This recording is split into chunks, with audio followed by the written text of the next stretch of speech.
अगर आरक्षण आपको सिर्फ एक सा फायदा लगता है तो इस वीडियो को आखिर तक जरूर देखिए, क्योंकि आज मैं वो बात कहने वाली हूँ जो आपको स्कूल में कभी नहीं पढ़ाई। लोग दलितों को आरक्षण इसलिए नहीं समझते क्योंकि उन्हें इतिहास पूरा नहीं बताया गया।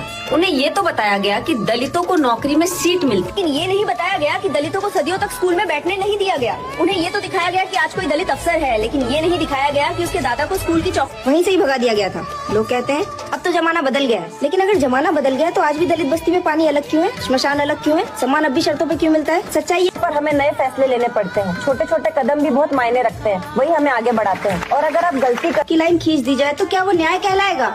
नहीं, न्याय तब होता है जब पीछे धकेले गए को आगे आने का मौका दिया जाए। बाबा साहब अम्बेडकर ने कहा था, मैं किसी समाज की प्रगति को इस बात से मापता हूँ कि उस समाज के सबसे कमजोर लोग कितना आगे बढ़ पाए। आरक्षण इसी सोच का नाम है। अगर आज भी आपको लगता है कि आरक्षण गलत है तो पहले इतिहास पढ़िए, जमीन पर